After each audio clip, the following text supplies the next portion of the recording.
como o ambiente pode desenvolver ou favorecer o aprendizado do estudante. Então, esse é um dos pontos chaves deles, né? E quando você fala de ambiente, às vezes não é só físico, como ambiente virtual, como as aulas online ou blended pode ser usada para que o aluno tenha uma outra experiência do conhecimento, né?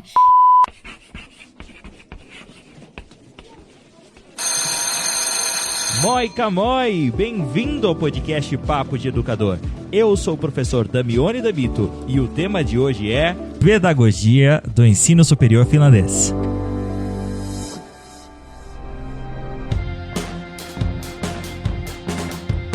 Oi, gente, bem-vindo ao episódio 57 do podcast Papo de Educador.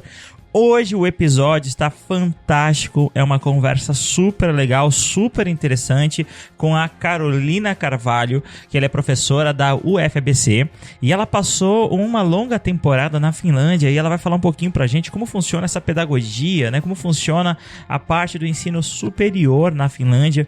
Então se prepare, esse episódio tá muito legal. A Carol é um daqueles ouvintes que se tornaram amigos, né? Então agora eu tenho a alegria de ter conhecido a Carol pelo podcast Papo de Educador e hoje trabalhar ao lado dela. Nós estamos executando alguns projetos juntos, então eu estou bastante feliz por ter tido essa oportunidade de encontrar uma pessoa tão bacana quanto a Carol e vocês vão ver por que eu falo que ela é tão bacana assim.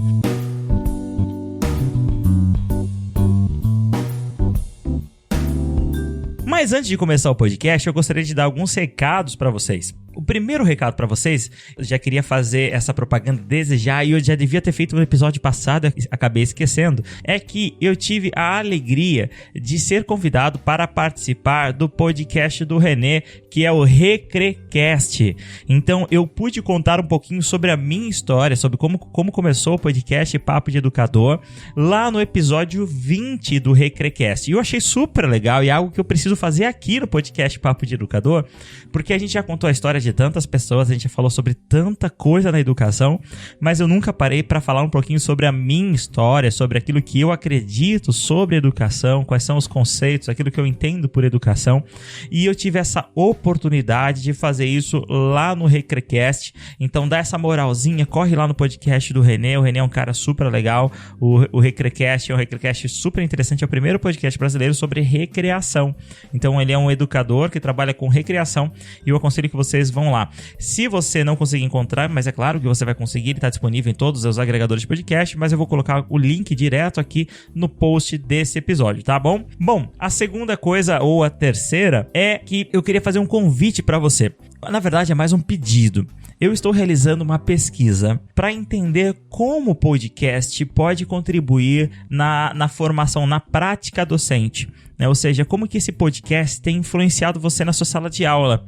E eu preciso de alguns professores para responder um questionário. Então, por favor, se você tem interesse de colaborar com a minha pesquisa, de ter esse contato mais próximo comigo, mande um e-mail para contato@papodeeducador.com.br falando, olha, eu quero, ou então eu gostaria de colaborar com a sua pesquisa. É só um questionário, você vai levar 10, 15 minutinhos para responder esse questionário. Gente, e se você já realizou uma pesquisa, você sabe o quanto isso é importante para mim, o quanto isso vai colaborar com o meu trabalho. Então, se você tem essa disponibilidade e quer colaborar comigo de um jeito bem simples, então, por favor, envie um e-mail para contato@papodeeducador.com.br que eu vou mandar esse questionário e talvez posteriormente eu vou acabar entrando em contato com você, a gente vai fazer uma videoconferência para conversar um pouquinho mais sobre isso, tá bom? E eu gostaria de responder uma pergunta, eu prometi aqui para um dos ouvintes do Papo de Educador, um dos assinantes, que agora também é padrinho do Papo de Educador, que é o Wagner Moreira, que eu iria responder a pergunta dele do ar. Então ele mandou um e-mail super longo, eu vou fazer um recorte de uma parte do e-mail.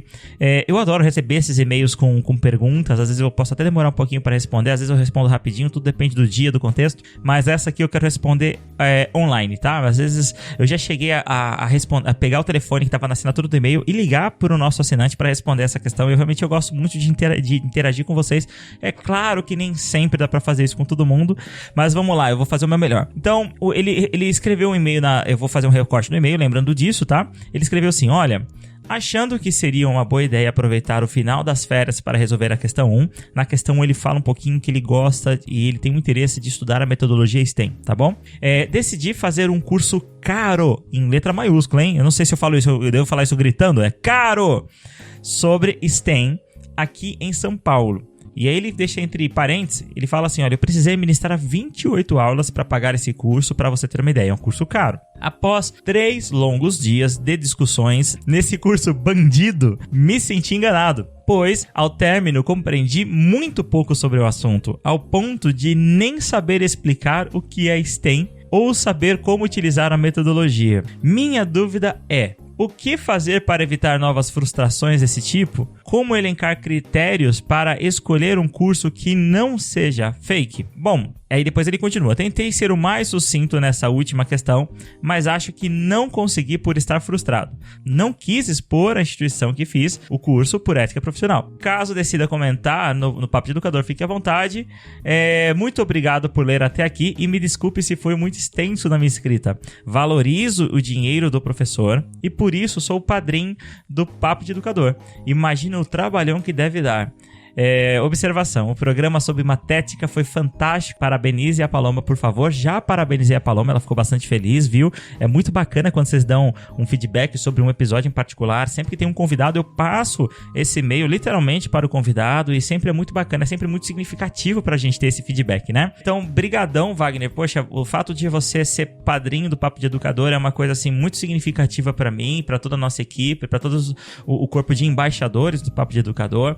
Se você ainda não sabe, antes de responder a pergunta aqui do Wagner, se você não sabe o que é o Padrim, você pode entrar lá no site, né, Nos Ajude, tem um linkzinho chamado Nos Ajude, que tem todas as informações de como ajudar. Mas, resumidamente, a partir de R$10 por mês, você contribui para o trabalho do Papo de Educador.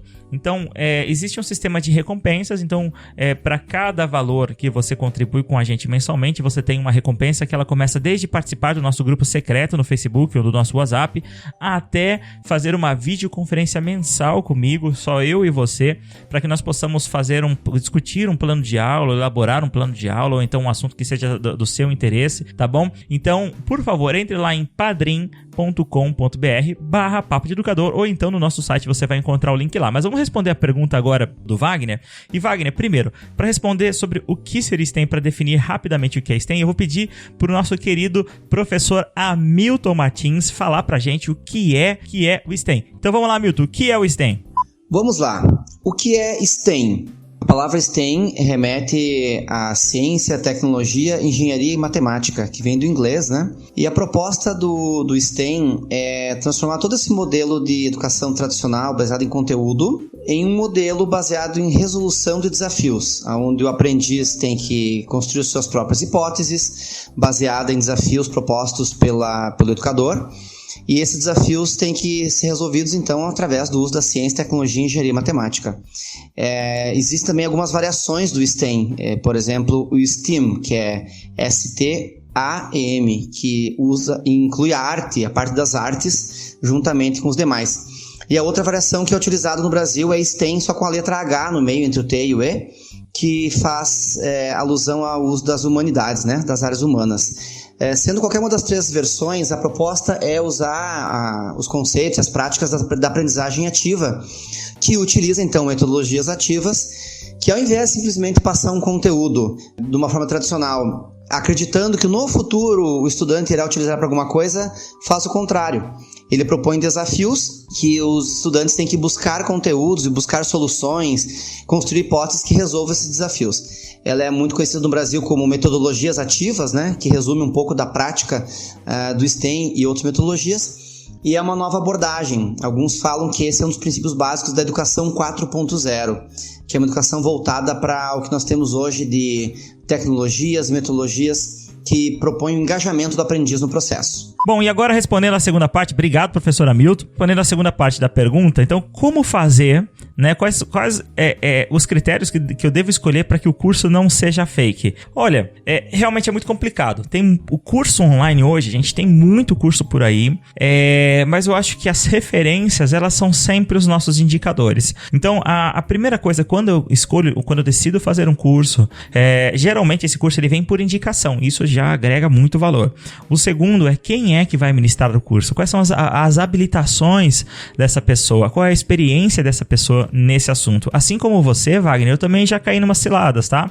Eu lembro há alguns anos atrás eu fui fazer um curso em Goiânia, que eu amei a cidade, amei o povo de Goiânia. Vocês, os nossos assinantes de Goiânia, um abração pra vocês. Eu amei essa taiobada, né? Quem é de Goiânia vai me entender. São muito queridos, amei essa cidade. No entanto, o curso foi uma enrolação que só, tanto que ao final do curso, depois de uma semana de curso, todos nós conversamos, que eles teriam duas opções, de nos devolver o dinheiro, ou então nos dar mais uma semana de curso com um profissional habilitado e ainda pagar a nossa hospedagem. Eles escolheram a segunda opção. Então nós acabamos ficando uma semana por conta dessa empresa, e aí eles trouxeram um novo profissional, e aí sim o curso correspondeu às nossas expectativas. Mas eu não desejo isso pra ninguém. Então, olhar as credenciais de quem estará ministrando o curso, não é feio perguntar isso, tá? Não é feio pedir um portfólio, talvez um currículo, e sempre procurar quem já fez o curso, o que a pessoa acha, quais são as expectativas.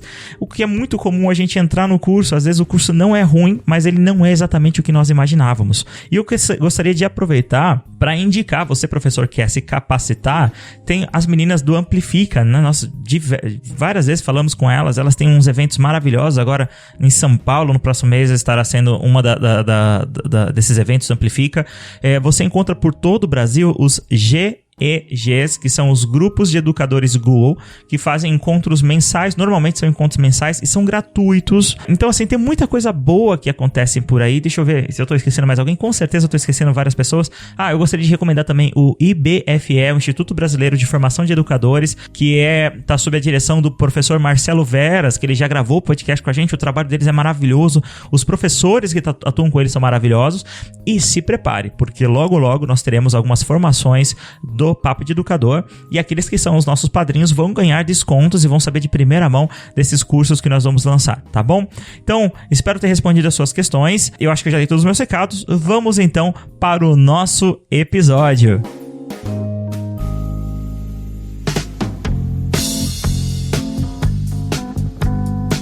Muito bem, bem-vindo a mais um episódio do podcast Papo de Educador. E como já é de costume, eu não estou sozinho, muito bem acompanhado, dessa vez como algo raro, né? Eu tô gravando o episódio diretamente da cidade de Indaiatuba, da minha casa, que é algo maravilhoso quando você tá à vontade, com pessoas, cercado de pessoas legais e pessoas inspiradoras, assim como a professora Caroline Carvalho, que eu quero apresentar para vocês. Ela é professora da UFABC e tem uma experiência super legal, então seja bem-vinda pela primeira vez no podcast Papo de Educador, Carol. Muito obrigada, Domiani. Eu que fico feliz de estar por aqui. Na verdade, conheci o Domiani pelas redes online, o e-mail, né? Consegui achar ele no Papo de Professor e acabei entrando em contato com ele. E é a primeira vez que eu conheço ele pessoalmente. Uma das coisas, Carol, que eu mais gosto do Papo de Educador é como ele tem o potencial de criar conexões, de fazer ligações. E é uma das coisas que eu falo de longe que me deixou encantados com o potencial do Papo de Educador. Que é como ele me possibilita a conhecer pessoas bacanas, pessoas inspiradoras. E às vezes nós temos essa oportunidade de ter essa bênção, né? De ter pessoas como você que fazem um contato, mandam um sinalzinho de fumaça. E é claro que a gente não é bobo, a gente aproveita essa oportunidade. E essas pessoas que são feras, a gente quer pertinho da gente, né? Então, muito obrigado por ter aceitado o convite de estar aqui em casa. Hoje passou aí uma tarde com a gente, almoçou aqui com a gente, né? Comigo, com a Lani e com o Gege, que tá chegando, o bebezinho. Você que está nos ouvindo, provavelmente, quando você tá ouvindo o episódio, o Gege já nasceu, o meu bebê. Deixa eu chamar ele de Lucas, porque minha esposa fica brava quando eu chamo ele de Gege publicamente. Então o Lucas provavelmente já nasceu, mas agora o Gege já tá ali nos 45 do segundo tempo. A previsão é que ele nasça daqui 10 dias, 15 dias. Então obrigado obrigado por ter passado esse tempo com a gente, ter trazido um chocolate finlandês. E, inclusive, vamos explicar para esse povo por que você trouxe esse chocolate finlandês. Você que está ouvindo esse episódio já sabe que o tema é a pedagogia do ensino superior finlandês. E a Carol acabou de voltar de um longo período, de uma longa estada lá na Finlândia, estudando, entendendo como é o sistema educacional finlandês, é isso? Exatamente isso. Quanto tempo você ficou lá? Fiquei 1 ano. 1 ano de... Então foi de novembro a novembro... Não, de outubro a outubro. Final de setembro de 2017 até setembro de 2018. Então você pegou... Você chegou no inverno, né? Cheguei começando o inverno. Você pegou o inverno inteirinho. Na verdade, começando o outono. Qual foi a pior temperatura que você pegou na Finlândia? Menos 33, sensação menos 35. Meu Deus. Mas pior que chega uma hora que tá tão frio que já não faz muita diferença. Exatamente. Né? Porque você já não sente mais nada mesmo, né? Nada. Mas me surpreendeu bastante. Eu achei que fosse congelar, morrer lá de congelada. Mas não. A minha sorte lá é que lá é muito seco, né? Então você não sente muito. Então se tá menos 25, menos 20, menos 33, não faz muita diferença. É verdade. Não, pra mim, passava do menos 5, eu já não sentia mais nada. Então... Exatamente. Você que tá ouvindo o podcast Papo de Educador, que está nos ouvindo há pouco tempo, que ainda não fez a maratona do Papo de Educador, talvez não saiba, mas o Papo de Educador, ele começou na Finlândia. Inclusive, o bordão que eu utilizo, o moika moi, é uma pergunta que sempre me fazem, eu já expliquei várias vezes, mas significa, é como se fosse um oi, olá, são duas maneiras de falar oi. É como se no Brasil eu falasse oi, olá, ninguém usa isso. Então se você for pra Finlândia, não use moika moi. Mas apesar, pode usar também, não tem problema, né? Mas você pode escolher se você usa moika, se você usa moi, né? Ou terve. Morro, né? Então o podcast ele nasceu lá, nós já falamos bastante sobre Finlândia, mas é um tema que é inesgotável e nós falamos principalmente sobre as metodologias ativas, que são um dos temas que trouxeram a Finlândia para debaixo dos holofotes.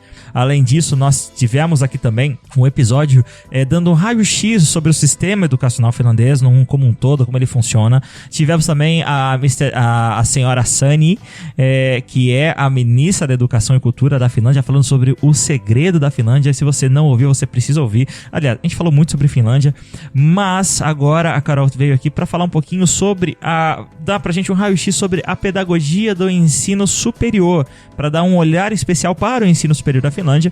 E então, se você tem interesse de ouvir, siga junto com a gente.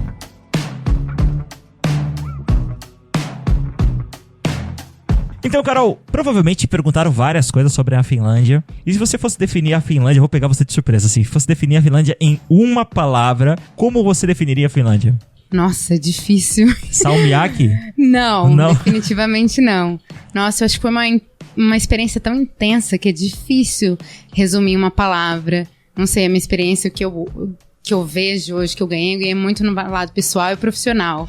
Mas talvez seja confiança. Confiança. Mas eu não posso falar duas, né? Não, pode, vai. E suporte para desenvolvimento, com certeza. Poxa, que bacana, suporte. Não tinha pensado nisso, mas é verdade. E me diga uma coisa, como que era a sua vida aqui? O que você fazia antes de ir? Como que foi essa decisão de ir para a Finlândia estudar a pedagogia do ensino superior finlandês? Eu vou ter que contar uma historinha aqui, por favor.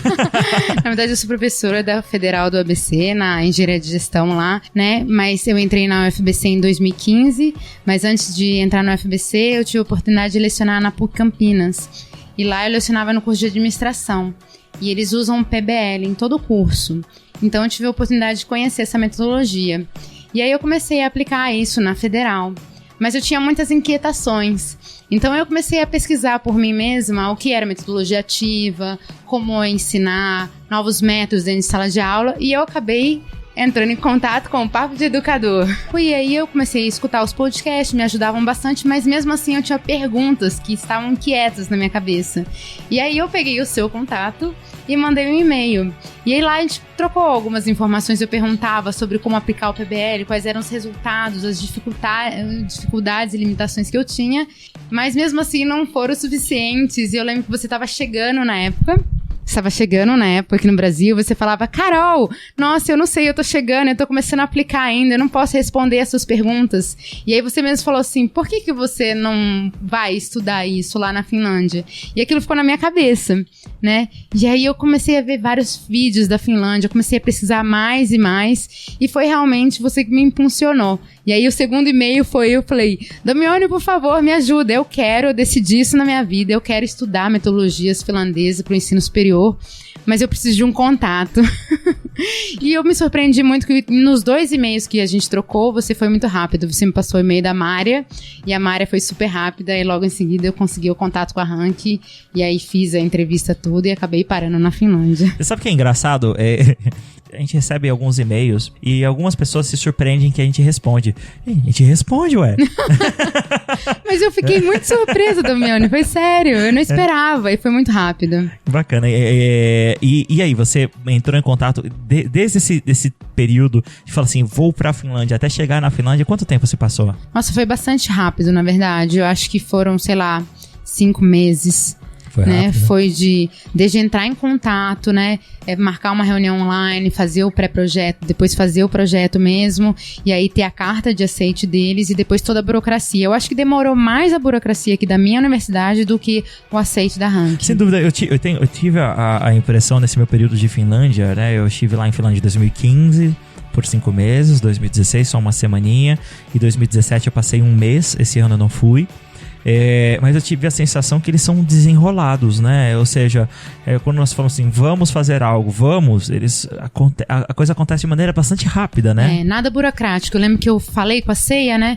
E ela falou assim, mas o que você precisa? Porque eu tô saindo de férias, agora em junho. Foi assim. Então foi de junho a setembro. Aí eu falei assim, eu preciso da sua carta de aceite. E só isso que eu preciso de vocês, né? Porque eu já fiz a entrevista, você já viu o meu pré-projeto, já sabem que projeto eu vou trabalhar, então eu preciso só da sua carta. E aí demorou 1 semana, ela fez a carta. Que bacana. E como que foi a sua chegada lá? Você já tinha viajado para fora do país, já tinha conhecido essa realidade europeia ou não? Eu já tinha viajado para fora do país, mas eu acho que não tinha viajado para tão longe. Ou seja, 24 horas de viagem, né? Foi longe assim? Foi 24. É porque você deve ter pego uma escala longa. Saí de São Paulo e fui pra Amsterdã. Amsterdã fiquei 4 horas. Não fiquei tanto de escala, mas foram 24 horas, né? Cheguei no outro dia. E como foi a chegada? E qual foi as primeiras impressões que você teve da Finlândia? A chegada foi maravilhosa. Cheguei lá no ônibus em Hämeenlinna. Na verdade, eu cheguei em Helsinki, né? A gente pega o ônibus pra ir pra Hämeenlinna. E quem tava esperando lá era a Ceia, com um coletinho da Rank brilhando no escuro, porque já tava começando a ficar mais escuro lá à noite, né? E foi sensacional, né? Então, a Ceia, ela é uma figura. Ela é reitora na Universidade de Ciências Aplicadas de Hämeenlinna, na cidade de Hämeenlinna. É uma profissional super respeitada na Finlândia, né? Ou seja, ela é uma das key speakers, né, da Finlândia, que falam sobre a educação finlandesa no mundo todo. E um ser humano maravilhoso, né? Ela tem várias funções lá também, né? Isso me surpreende muito, porque quando eu fiz a entrevista com ela parecia tão simples, mas eu acho que é uma característica dos finlandeses, né? Eles são simples, mas eles são muito importantes. Uma das descobertas que eu descobri dela foi que ela trabalha no CARV, que é o sistema que avalia os ensinos superiores. Então, ela que faz as auditorias nas universidades, e por isso ela está tão perto da ministra da Educação lá na Finlândia, porque além dela fazer as avaliações, ela faz os indicadores, né, desenha os indicadores que são importantes para o ensino superior. Isso que você falou, essa simplicidade é uma coisa que nos surpreende em vários momentos, né? Você às vezes está conversando com uma pessoa que é super importante, mas ela é muito simples no trato, né? Eu acho que isso é um reflexo da comunidade, da sociedade finlandesa. Uma coisa que me chamou muita atenção, que denota essa simplicidade, essa equidade, talvez, uma vez a gente estava perguntando, e a gente ia para um evento que existia a possibilidade de encontrar o presidente. E aí nós perguntamos como que é o protocolo, né? Como lidar com o presidente e tal. E ele falou assim, como que a gente deve chamar o presidente, né? Vossa Excelência, Excelentíssimo, Vossa Magnificência, sei lá. Eu falei assim, não, deve chamar ele, eu não lembro, vamos falar que o nome dele era João. Eu falei assim, deve chamar ele de João.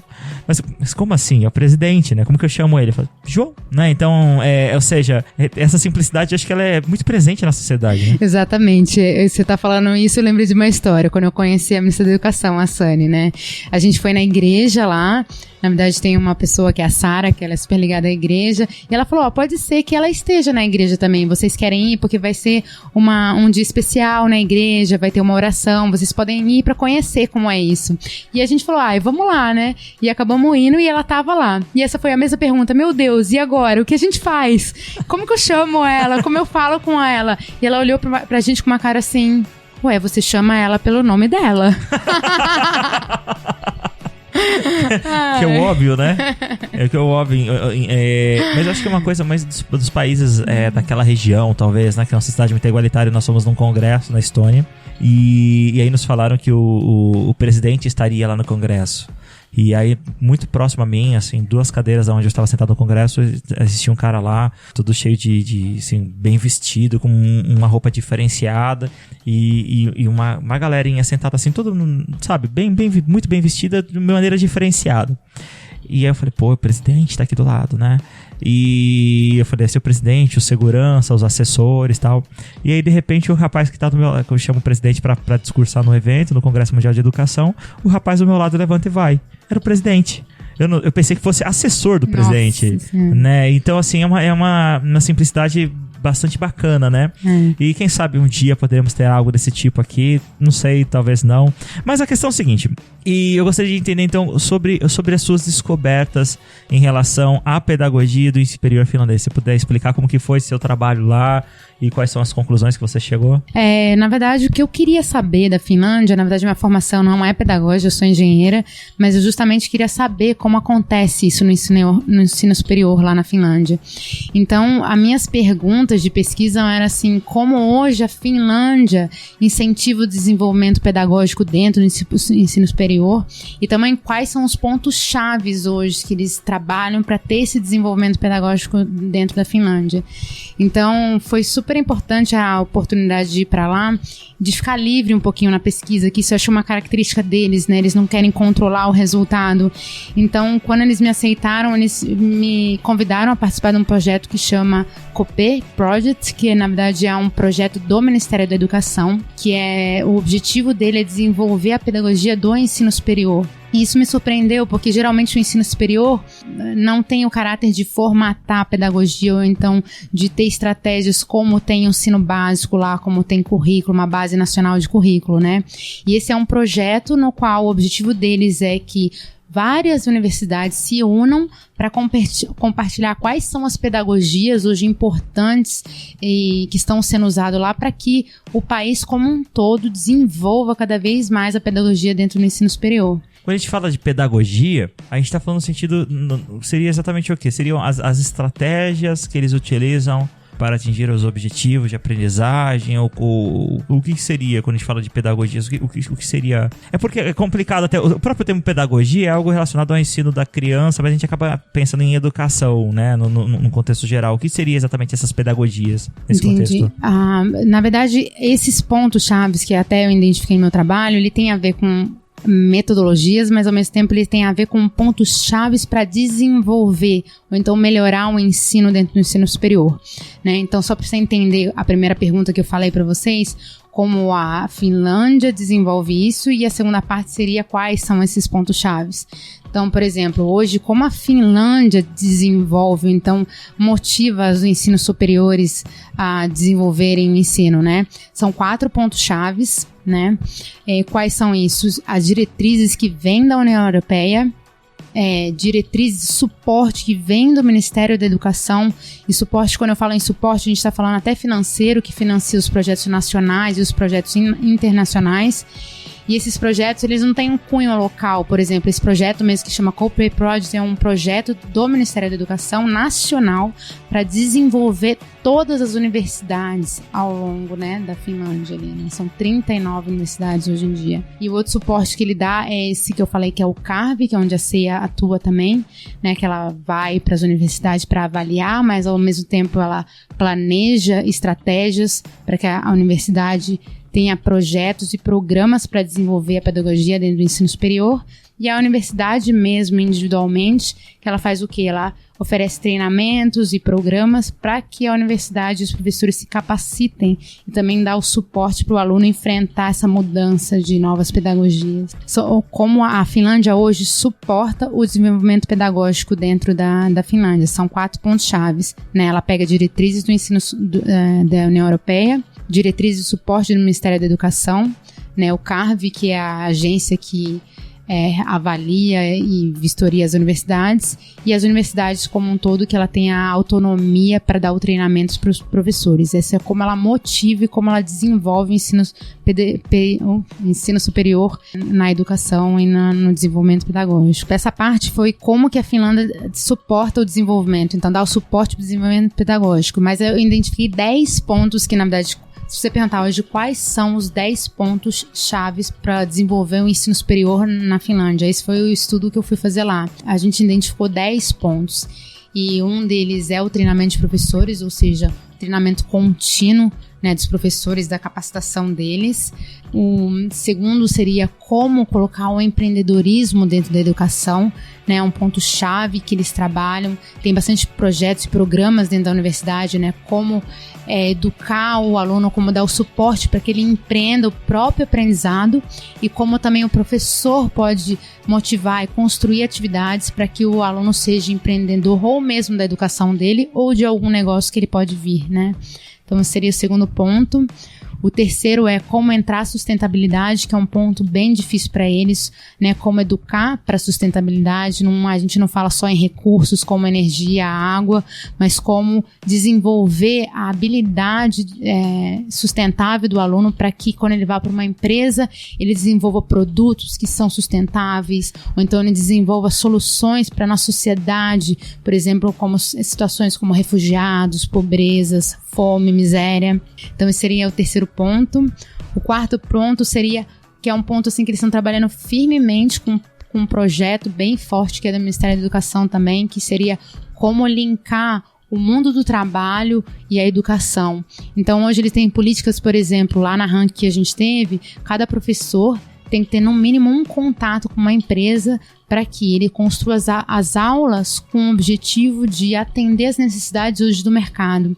Esse é o grande ponto-chave desse, que eles chamam de Work-Life Orientation. Então, como linkar a educação junto com as necessidades do trabalho.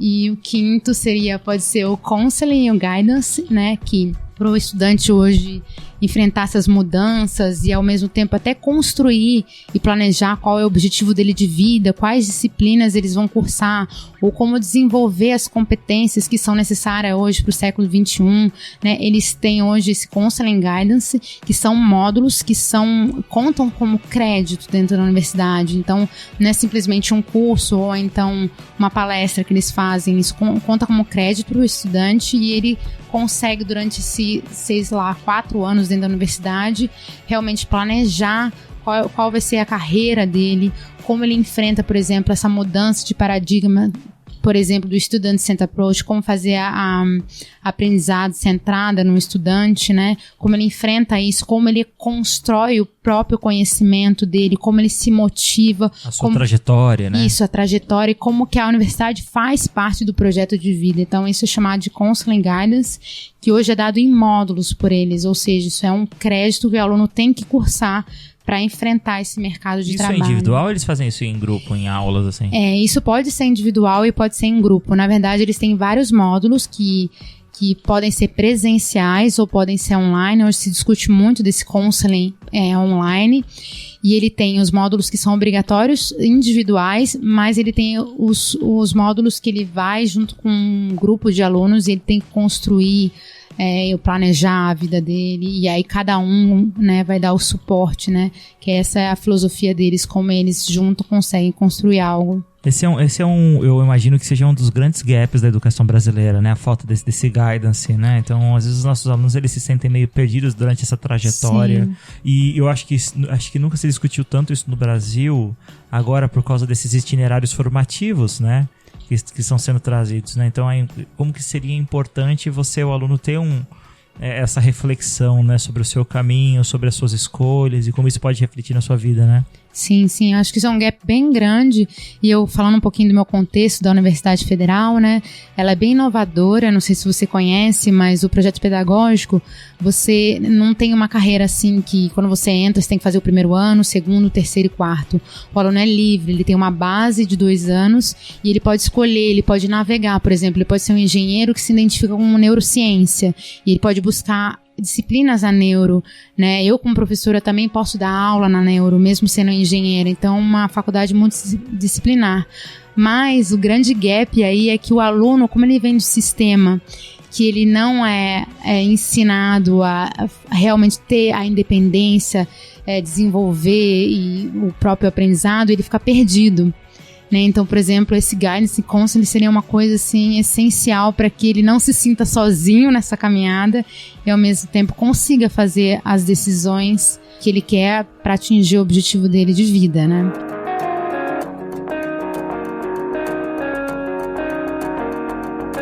E um outro ponto-chave, então vamos para o 6º, seria o currículo baseado em competência, né? Isso aí foi uma das coisas que mais me surpreendeu, né, que hoje em dia eles não têm conteúdo, não é baseado em conteúdo, né, então é baseado em competência, e isso é o currículo deles nacional, ou seja, todas as universidades trabalham com isso, né, então os professores, quando eles montam as disciplinas deles, eles pensam como trabalhar essa competência, como avaliar o aluno por competência e não mais por conteúdo, né? E aí ele tá ligado a uma grande transformação. Foi em 2014, a Rank passou por uma mudança bem desafiadora, essa palavra. O que aconteceu? Para eles trabalharem com competência, eles viam que se eles continuassem trabalhando com conteúdo, por exemplo, com professores individuais, ou seja, cada professor na sua disciplina, seria muito difícil medir por competência. Então eles fizeram essa inovação, da Rank, nem todas as universidades têm isso, mas desde 2014 eles estão com esse projeto novo, né? Os professores não têm mais a sua única disciplina, eles organizaram um currículo baseado em módulos. Então, por exemplo, disciplinas com competências e conteúdos similares, elas se juntaram num grande módulo. E aí esses professores, que antes era um que planejava uma disciplina, por exemplo, são 5 professores que vão desenvolver aquele módulo. Então foi muito interessante que uma vez eu fui num campus lá para realmente entrevistar esses professores e saber como eles faziam o planejamento desse módulo, como foi esse desafio de trabalhar sozinho e agora trabalhar em conjunto. E foi bem interessante, porque eles falaram assim que no início eles falaram, não, a gente não quer trabalhar em conjunto, né? Porque eles foram, na verdade, praticamente a estrutura obrigou eles a trabalhar em time. E eles falavam, não, eu quero continuar trabalhando individual com conteúdo e fazendo as mesmas aulas que eu fazia. Eu não quero trabalhar em conjunto. E eles tiveram bastante resistência.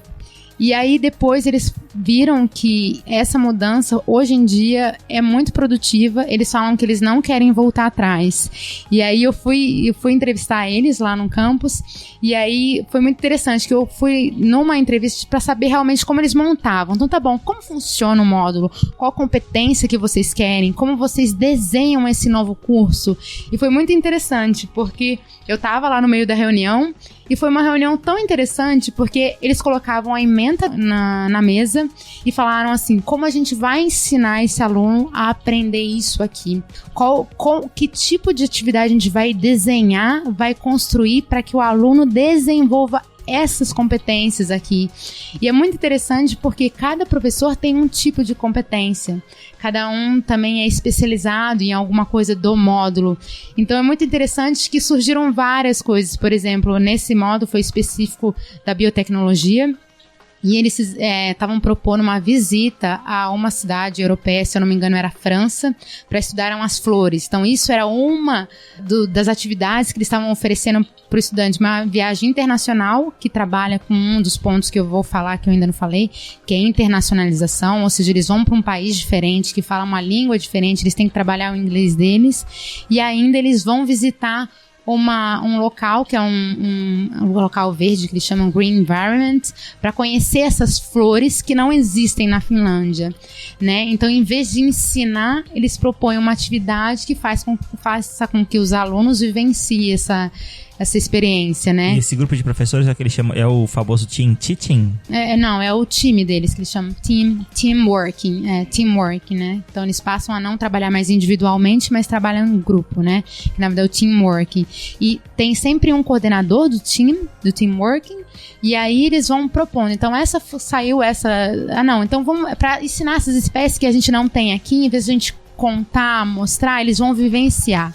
E aí foram vários exemplos de outras atividades, né? Por exemplo, eles têm o Green Environment também, que é o laboratório verde deles, que é onde os alunos vão plantar, eles vão ter a própria planta, que eles vão descobrir como ela funciona a partir desse semestre, que eles vão cuidar dela, ver como que é a raiz, como é o fruto, como é a semente, né? Então é muito interessante, porque ao invés de ter um professor dando ideia ou desenhando um curso, você tem 5 professores com didáticas diferentes, com capacitação também, propondo quais serão as atividades que desenvolverão no aluno essas competências, né? Então foi uma coisa assim bem interessante de ver. Queria aproveitar e lembrar, Carol, o professor que está nos ouvindo aí no seu carro, no seu banho, na sua caminhada na academia, que nós estamos contando esses aspectos em relação ao ensino superior finlandês, para que nós possamos nos inspirar naquilo que for possível na nossa prática, né? Muitas vezes a gente pensa que não dá para levar os meus alunos para a França, tudo bem, eu adoraria levar os meus alunos para a França, particularmente eu iria com eles sem problema nenhum, acho que você também, né? Sem problema. Com certeza. Mas já que não dá, vamos tentar ir para Olambra então, né? Ou que seja, vamos para a área rural da nossa cidade, ou então vamos sair no quintal da nossa escola, poxa, né? Exatamente, mas acho que foi justamente esse o aprendizado. Eu fiquei pensando, mas como vem, né? A gente sempre vem os questionamentos, né? Mas eu não posso fazer isso, né? No Brasil a gente não tem dinheiro, como a gente financia isso, tem a parte de segurança, né? E veio isso na minha cabeça, que é uma pergunta: como eu posso promover esses ambientes, ou então tentar fazer uma visita aonde eu tô, né, no meu ambiente? Não preciso sair do meu país, né? Às vezes eu não preciso nem sair da minha cidade, mas eu posso sair da minha universidade, da minha sala de aula, para poder oferecer para eles uma oportunidade de aprender num lugar vivo, experienciar um lugar vivo, né? Então ficou muito nessa minha cabeça. Tudo bem, eu não posso levar para a França, mas como eu posso fazer uma atividade dessa para gerar o mesmo impacto que eu quero desenvolver essa competência neles? O outro seria o Learning Environment, que é, na verdade, o ambiente de aprendizagem, né? Que hoje em dia são muitos, né? Eles investem bastante nisso. Como um ambiente pode desenvolver ou favorecer o aprendizado do estudante. Então, esse é um dos pontos chaves deles, né? E quando você fala de ambiente, às vezes não é só físico, como ambiente virtual, como as aulas online ou blended pode ser usada para que o aluno tenha uma outra experiência do conhecimento, né? Então o Learning Environment é um dos pontos chaves aí deles, sem falar na parte física, né? Hoje em dia as salas de aula são totalmente desconstruídas, né? As cadeiras têm rodas, as mesas também, para que dependendo da atividade que seja passada pelo professor, os alunos construem e possam circular ali em grupo e ter uma nova interação e construir junto o aprendizado. Outro seria a internacionalização, que vem um pouco em conexão, por exemplo, com essas novas propostas dos professores, né?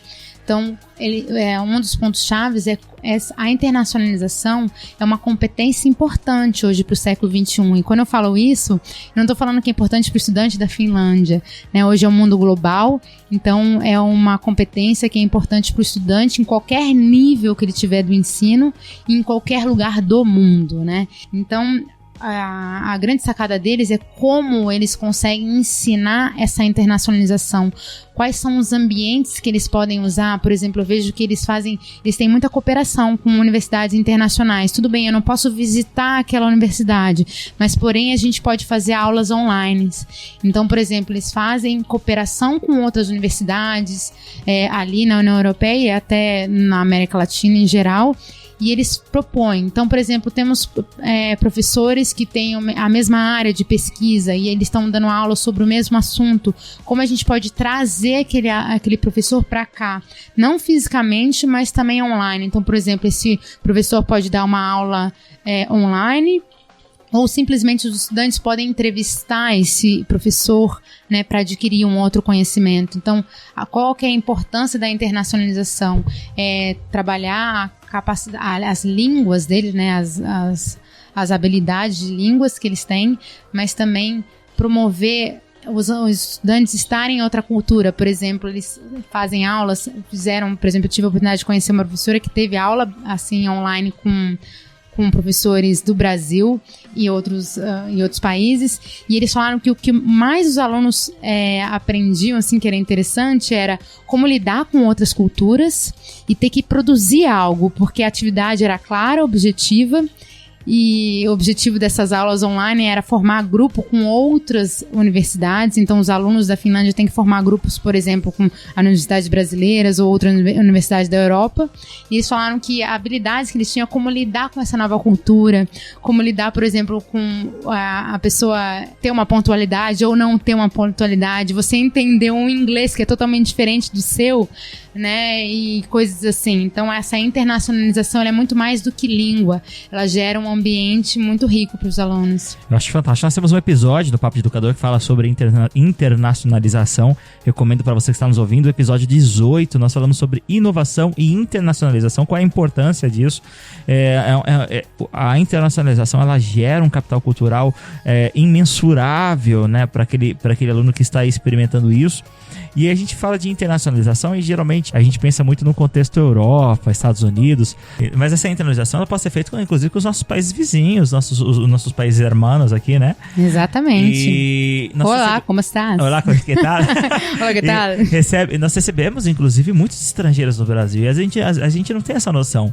No momento, nós recebemos muitos professores e estudantes de Moçambique, que é parte também da nossa agência Papo de Educador. Um abraço para vocês aí, principalmente da região de Maputo, em Moçambique, angolanos e principalmente haitianos e bolivianos. Aqui na nossa região, né, onde nós estamos agora, nessa região da região metropolitana de Campinas, nós temos bastante haitianos e também bolivianos. E, no entanto, essa sociedade, né, esse grupo da sociedade, de certa forma, acaba sendo marginalizado. E marginalizado no sentido literal da palavra, acaba ficando à margem da sociedade, vivendo em guetos, porque há pouco tempo, eu falo isso por uma experiência própria, tá? Então talvez você discorde que você que está nos ouvindo discorde, por favor deixe no comentário, né, por que você discorda, como você discorda. Ou então mande e-mail pra gente em contato@papodeeducador.com.br. Eu vi um estudo da minha cidade, e a minha cidade tem milhares de imigrantes. E a minha grande questão é, aonde eles estão? Porque eu não os encontro, né? Então, eu moro no interior do estado de São Paulo, mas eu não os encontro. Então, parece que haviam mais de 1.000 imigrantes do Haiti na minha cidade e eu não encontro. Eu encontrei única vez, num dia especial no meu campus, que havia uma programação especial ensinando português para estrangeiros. E aí eu me surpreendi, eu falei, caramba, da onde eles surgiram? Né? E ele falou, não, eles já moram aqui, já faz aproximadamente quase 2 anos. Eu falei, poxa, mas onde eles estavam? Então, às vezes essa internacionalização, assim como nós falamos, essa questão de você não precisa ir muito longe para que você possa ter esse ambiente diferenciado de aprendizagem, para que você, às vezes, possa praticar essa internacionalização, você também não precisa ir tão longe, né? Você pode tentar atuar com essas comunidades imigrantes que estão ao nosso redor, né? Eu imagino que a sua instituição tenha um setor de internacionalização que possa te ajudar, não somente a trabalhar com aqueles que estão próximos, mas aqueles que estão longe também. Mas se você quer trabalhar com os imigrantes da sua região, procure a prefeitura, né? Geralmente eles se inscrevem no setor de trabalho, né? Na Secretaria de Trabalho. Alguns estão ilegais, então às vezes eles têm um certo receio, mas eles têm muito a nos ensinar, nós temos muito o que aprender, ou seja, nós podemos trocar muito, nós temos muito o que ganhar com essa cooperação, né? Nossa, isso que tá falando vai muito com o que eu vivenciei lá na Finlândia. Hoje em dia eles receberam muitos imigrantes, né? E eles têm um programa muito forte, né? Eles não só recebem e deixam os imigrantes lá, né? Mas eles inserem os imigrantes na sociedade. Ou seja, se vem uma família, né, do Senegal, por exemplo, eles têm criança, eles têm o direito de estar na escola, né? E eu vejo que a Finlândia aproveita muito isso, né? Ela insere eles e fala para eles fazerem, né, compartilharem as culturas deles. Então é muito interessante ver que lá eles não rejeitam a diferença, na verdade eles querem agregar com a diferença. É bem interessante isso. Próximo ponto, digitalização ou ferramentas digitais, né? É um ponto bem chave deles. Hoje em dia eles têm projetos nacionais para desenvolver a competência digital no professor, que é um desafio, né? Nós que temos alguns professores que nem nasceram na internet, eu mesmo não sou nascida na internet, né? Então, como a gente lidar, geralmente a gente não quer aprender e fala, não, eu não quero, eu não sei fazer isso, né? Mas eles têm programas nacionais para que os professores desenvolvam essas ferramentas digitais e, além disso, possam usar, né, com confiança dentro de sala de aula. E também oferecem para os alunos, como os alunos vão lidar com essa nova era digital, né? A gente pode falar de fake news ou a gente pode falar de portfólio, né? Portfólio é um projeto muito grande que eles têm lá na Finlândia, né? Que é como você fazer o seu aprendizado visível. Então, hoje em dia, eles usam portfólio, que pode ser um blog, ou uma forma de compartilhar o seu aprendizado no dia a dia. Isso é bem forte lá. Faltou o aprendizado baseado no estudante, né? Que isso é uma coisa bem consolidada lá, né? Na verdade, a Finlândia tem 2 tipos de universidade, eu não sei se você conhece, que são as tradicionais e as Applied Science, né? Se você falar um pouquinho das tradicionais, elas ainda têm esse desafio ainda com aprendizado centrado no estudante, mas na Applied Science ela é bem consolidada, né? Então eles têm várias ferramentas, então entende quais são as diretrizes, quais são as formas de colocar o estudante dentro do aprendizado, né? Inclusive eles tiveram um projeto da União Europeia que ajudou a eles consolidarem essa parte que é o Student Centered Approach, para que eles conseguissem implementar na universidade, né? Então sempre eu vejo que eles dão um suporte muito forte para qualquer desafio que eles tiverem, qualquer ponto-chave deles, né? Isso aí é bem consolidado. Então, aí, o 10º seria a formação continuada, né? Que hoje, cada universidade, ela incentiva o desenvolvimento do professor. Então, quando o professor entra naquela universidade, a universidade ele vai desenvolver toda a carreira dele ali. Então, ele tem sempre um desenvolvimento continuado. Então, eles fornecem suporte, por exemplo, lá na Rank mesmo eu vi que eles tinham curso ou online ou presencial para que o professor vença esse desafio de usar as ferramentas digitais, ou mesmo se ele quer, por exemplo, reforçar, ele não lembra mais, ou então ele não sabe mais qual metodologia usar, se ele quer se renovar, ele tem cursos para renovação que são contínuas, né? E fora isso, por exemplo, esse projeto mesmo que eu participei, que chama Cooper Project, que é o projeto nacional, que é um projeto do Ministério da Educação, que tem o objetivo de desenvolver a pedagogia dentro do ensino superior. Então, esse projeto, ele faz encontros, faz seminários, ele vai nas universidades para compartilhar todas as ferramentas e capacitar esses professores. Essa formação é uma iniciativa, então, digamos assim, institucional para a formação dos seus professores, né?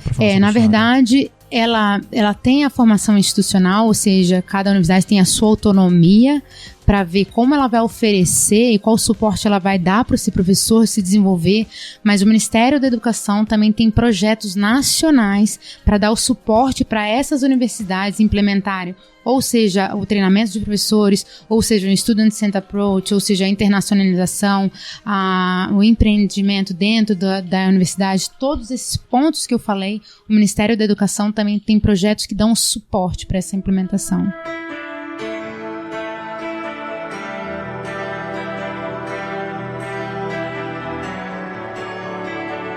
E assim, já caminhando pro nosso final, né, antes de falar isso, inclusive eu queria deixar para você que está nos ouvindo, que é coordenador pedagógico, diretor de uma escola e tem dificuldade, você quer atualizar os seus professores em relação a essas novas metodologias, nessas ditas pedagogias inovadoras, metodologias inovadoras de educação. Se você não tem ideia mais ou menos do que fazer ou de como fazer, manda e-mail pra gente pode te recomendar o material. O próprio Papo de Educador, através de mim mesmo e de outros embaixadores espalhados pelo Brasil, tem ajudado diversas escolas da educação básica e também da educação superior a formar continuamente os seus professores nessas metodologias, em metodologias baseadas em projetos, em outras estratégias de aprendizagem, em sala de aula invertida, em várias coisas.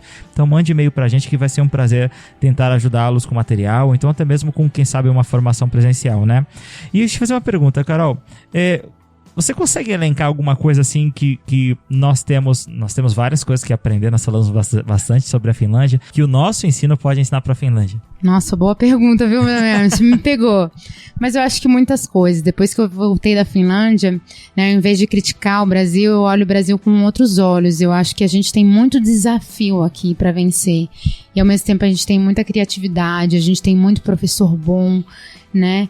E eu acho que a grande garra que a gente tem como professor, porque o que eu mais vi lá na Finlândia é que eles têm muito suporte para todo esse desenvolvimento. Então, por exemplo, esses 10 pontos que eu citei aqui, todos têm no mínimo um projeto nacional que vem do Ministério da Educação que ajuda a essas universidades vencerem esse desafio. Eu acho que o Brasil hoje, a gente tem algumas iniciativas, mas elas não suprem as nossas necessidades. Então, hoje eu vejo muito os professores individualmente engajados, né, tentando buscar a sua própria capacitação, tentando inovar sozinhos dentro de sala de aula, buscando até o podcast aqui do Damione para tentar se atualizar. Então, eu acho que a Finlândia, o que ela tem a aprender é que essa nossa força de vontade, esses desafios que são muito diferentes deles lá, eles têm um ambiente hoje que é muito controlado, né, o sistema educacional deles é muito bom, né, então acho que o que eles mais aprendem é com a nossa diversidade, com a nossa força de vontade e com a nossa inovação aí.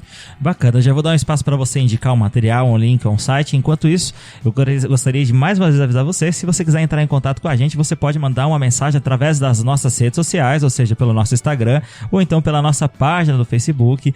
Escrever também a sua opinião, nos ajudar a continuar essa discussão na área de comentários desse episódio. Se você está nos ouvindo através do seu podcast, do teu aplicativo, você pode entrar no nosso site e deixar lá um comentário. Inclusive, já fazer um pedido que eu sempre esqueço de fazer para vocês. Se você ouve o Papo de Educador através de um aplicativo, nos avalie. E sempre tem um espacinho para você dar lá as 5 estrelinhas, nos avaliar, dar a sua opinião sobre o podcast. Isso ajuda bastante ao que o nosso podcast tenha mais destaque nesse aplicativo e a partir daí a gente consegue chegar mais longe em outros lugares. Também pode fazer contato através do e-mail contato@papodeeducador.com.br, ou seja, se mandar e-mail, eu vou responder, viu, Carol? Eu prometo.